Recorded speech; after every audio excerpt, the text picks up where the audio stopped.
Welcome to a new Daily Top Askreddit video. Today's topic. What was your never meet your heroes moment when you realized someone you looked up to wasn't special? Morgan Freeman worked a movie premiere event for some movie he did with Gerard Butler. Morgan was an asshole to all staff from the moment he walked in. Bummed me out because I was so honored to be in charge with serving the table he was at. Whenever his name is brought up, I'm always reminded of that night. Surprisingly, Gerard Butler was awesome. Asked my name and always said name first with sincerity and kindness when he needed anything. Drank Red Bulls all night and left with two beautiful women arm in arm. Right when he is about to hit the exit and says, "Where's my guy?" Looks over at me and yells my name and wishes me a great night and instructing all other actors to leave me giant tips since you all burn money on wasteful shit. Hilarious, and I'll always remember how well and down to earth he was. Wasn't my hero, but man, I'm stoked he was there that night. Gerard comes to the restaurant I work at. H is a chill dude. Makes sense. I assume he comes from a long line of butlers. You left with new hero, Gerard Butler.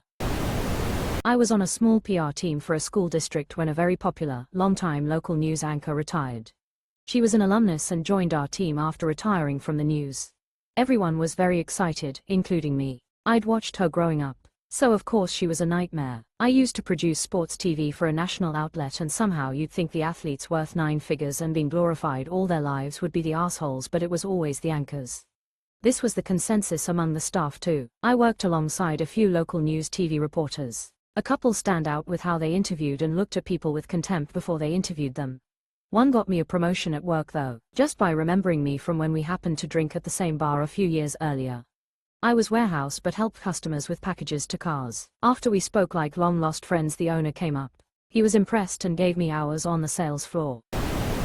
Removed. Same. I told him about a job I got that reflected what the class was about and he shrugged it off. I was so disappointed, like I'm trying to help change the world too. Probably jaded and resents you for taking the kind of job he should have gone into. Got involved in a group that fosters and finds home for baby animals. My God, the bullying and volatility from the lovely people who ran it. I began to think they worked with animals only because they clearly couldn't work with humans. I recently bought clothing off Vinted. The seller ignored the label size. It still fits, so I let her know politely of her mistake and said I wouldn't ask for a return. I was just letting her know so she didn't repeat the mistake. She sent me a tirade about how I should shut up and she didn't care what I had to say, how I was stealing from her because Vinted hadn't paid her instantly.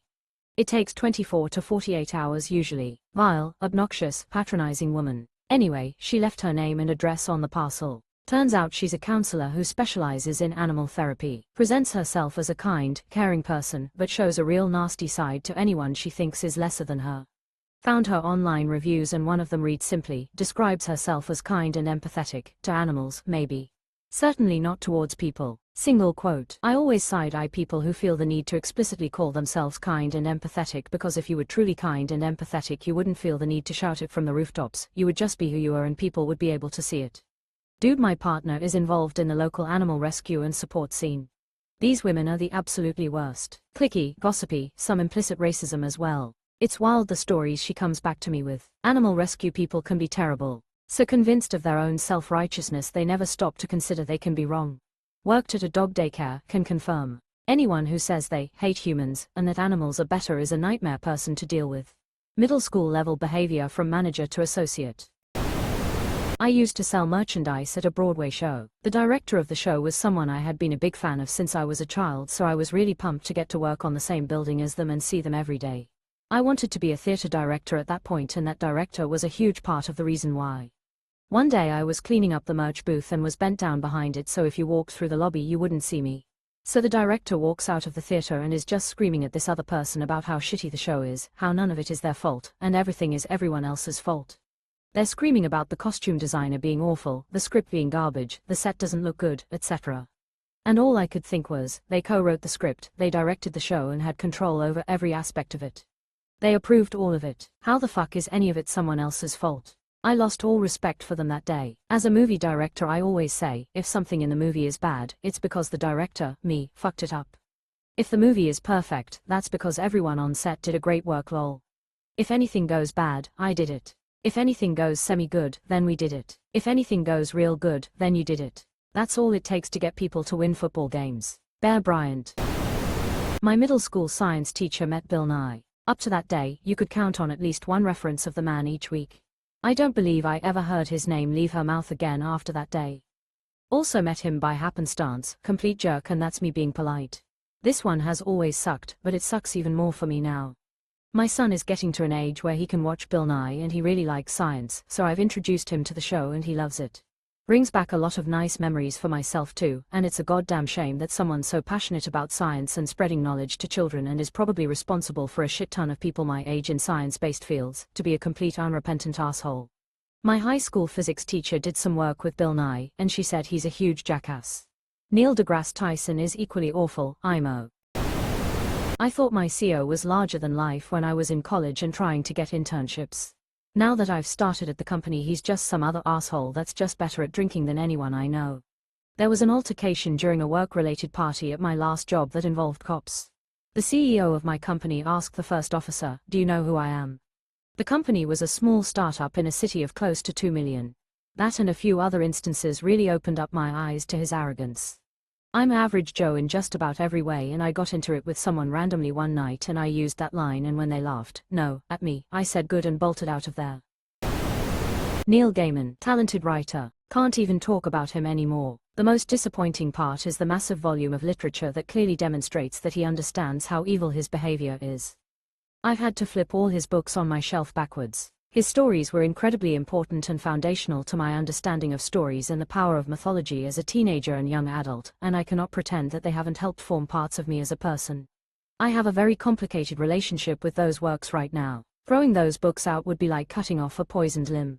They're still part of me, but now they're tainted, and cutting them off would really hurt me. I know there's the whole separate art from the artist thing, but that's always felt a bit naive if I'm honest. Stories are a product of the storyteller and the listener. They're a dialogue. They don't exist in isolation. I'm glad Terry died before it all came out. The sex slavery article on him is one of the vilest things I've ever read. Yeah, that one disappointed me. I liked him by proxy of being a collaborator with Sir Terry, but Stardust was influential to me in its own right. What are some favorite authors of yours you've been able to hold on to? Let's highlight them, instead. Douglas Adams was a friendly giant for all I heard. The worst thing I heard about him was a tendency to procrastinate. My favorite author, so long and thanks for all the fish. William Shatner, rude, dismissive and jaded. Patrick Stewart, absolute best ever. He sat at an open seat at my table in a crowded restaurant and asked if it was okay. Hell yes, most enjoyable brunch ever. Edited, based on Redditors' comments that I jump-scared them that Sir Stewart was anything less than fucking stellar. My apologies. I met Stewart while doing work in his apartment. He was so lovely and patient with us nerds who wanted to meet him. His wife was even more incredible. Super humble, great energy and made us tea and snacks. Dude, jump scare warning next time, why would you lead with the nice guy? Can confirm personally. Nimoy and Sir Pat Stew are in an echelon of biggest and brightest with humility in spades. Just grateful for you to be escorting them or working for them or bringing them a water or managing their calendar or being a fan and telling them what you mean to them. They are authentic. Shatner, biggest fucking narcissist asshole ever. Now I can tell you, he's mellowed and more decent now. His interview he, himself, conducted with Walter Koenig changed him a little. But that absolves him not. He's still a jerk, he still chose not to go to Nimoy's funeral, his reason wasn't okay, unforgivable, and he's still the poster child for how not to be to fans. I was there. I know, asshole. My dad, he did like 20 years for aggravated assault. He came out of prison with degrees in shit. I thought he was the coolest dude alive. He wasn't. He stole money from my grandma and fucked off to Mexico. In hindsight, we should have seen it coming. This one's rough. I'm sorry, better days ahead. Hulk Hogan being racist. I was a young black Hulkamaniac and it was brutal to learn, especially in light of all the other bad things I learned about him over the years. Welcome to Team Iron Shake, fuck those jabronis bubba. Iron Shake was the real deal. Also Junkyard Dog, just read how he died in a car accident in 1998 at age 45, sad https://en.wikipedia.org/wiki/junkyard_dog. You have to give Hulk credit. For most people, saying the N-word on a sex tape they made with their best friend's wife would be the worst thing they could do. But not Hulk. I don't know that I'd call him my hero, but I grew up on Dave Chappelle. I strongly believe that any artist that stops being able to understand and empathize with their fans will eventually slip into irrelevancy. Seeing him bring a billionaire out on stage and being visibly surprised that his audience would boo him really opened my eyes. This guy has lost the plot. Yeah, when he came back from his sabbatical or whatever he was very different. His comedy didn't have that audience rapport feeling where it felt like he was telling jokes to his friends. It felt very much like there was a wall between him and the audience and he didn't talk the same or make the same kind of jokes anymore. There's just this rigidity that's apparent now. I saw him at his first stage appearance after he got attacked on stage in LA. It was a John Mulaney show in Ohio and he came out as an unannounced special guest. His one funny joke was, "I knew it would be safe here because nobody at a Mulaney show could beat me up." Quote, his shows haven't been funny in years. Funny, he ended up making his money plus more through Netflix, but by the time he did it stopped being funny. TBH, he feels more preachy than a comedian these days. It's hard to overstate how beloved he was by millennials. Truly the greatest disappointment among many disappointments. I really liked him for a long time. I started to like him less back when he got jacked and started acting more macho. It was so phony and he was noticeably just less funny. Once he started with the dipshit trans takes, I was done. Him bringing Elon on stage was just a natural progression of the rich, out-of-touch dumbfuck life cycle.